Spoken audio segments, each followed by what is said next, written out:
Good morning friends, स्वागत है आपका अपना चैनल एचएससी मित्रा में।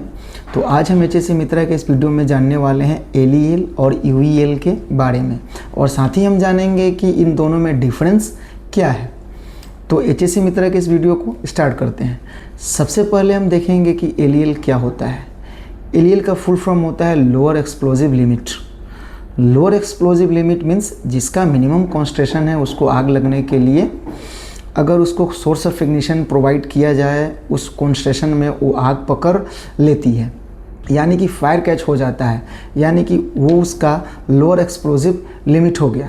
एग्जांपल लेते हैं कि हाइड्रोजन सल्फाइड गैस, इसका एक एलईएल है 4.3%। इसका मतलब है कि 4.3% में उसको अगर मान लो सोर्स ऑफ इग्निशन मिल गया तो वो जल जाएगा। अब हम यूईएल को देखते हैं। यूईएल का फुल फॉर्म होता है अपर एक्सप्लोजिव लिमिट। अपर एक्सप्लोजिव लिमिट में क्या होता है कि उसका हायर कंसंट्रेशन होता है उस फ्यूल का या फिर गैस का या फिर लिक्विड का, जहाँ पर सोर्स ऑफ इग्निशन मिल गया हो तो वहाँ पर जल जाएगा, यानी इग्नाइट होगा। इसका एग्जांपल लेते हैं H2S का, जो अपर लिमिट है 46%। इसका मतलब यह है कि इसका हायर कंसंट्रेशन है 46%, तो वहाँ तक जलेगा। तो आप समझ सकते हैं कि एलईएल क्या है और यूईएल क्या है।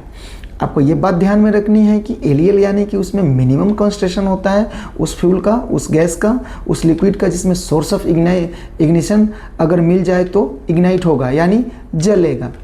यूईएल में क्या होता है, इसमें हायर कंसंट्रेशन होता है उस फ्यूल का, गैस का और लिक्विड का, अगर सोर्स ऑफ इग्निशन मिल जाए तो इग्नाइट होगा, यानी जलेगा। जैसे कि हमने H2S का एग्जांपल देखा, जिसका मिनिमम कंसंट्रेशन होता है 4.3%, यानी कि वो उसका एलईएल हो गया। फिर हमने देखा कि 46% है वो उसका यूईएल है, यानी कि 4.3% जो है वहाँ पर इग्नाइट होना स्टार्ट होगा, जो 46% है वहाँ तक इग्नाइट होगा, यानी कि मिनिमम कॉन्सेंट्रेशन है और हायर कॉन्सेंट्रेशन के बीच में ही वो इग्नाइट होगा।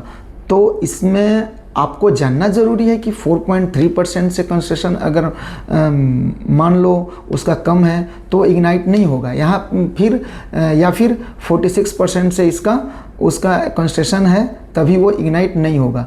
इन दोनों के बीच में ही इग्नाइट होगा, यानी कि 4.3% से और लेकर 46% के बीच में ही वो इग्नाइट होगा। कुछ एग्जांपल लेते हैं lower and upper for difference gas. जैसे फ्लेमेबल गैस में आ गया अमोनिया, इसका एलईएल होगा 15% और यूईएल होगा 28%। उसके बाद आया जैसे कि कार्बन मोनोऑक्साइड, इसका एलईएल होगा 12.4% और यूईएल होगा 74.2%। वैसे ही हाइड्रोजन आ गया, 4% है इसका एलईएल और 75% है इसका यूईएल। तो आज के लिए इतना ही, धन्यवाद।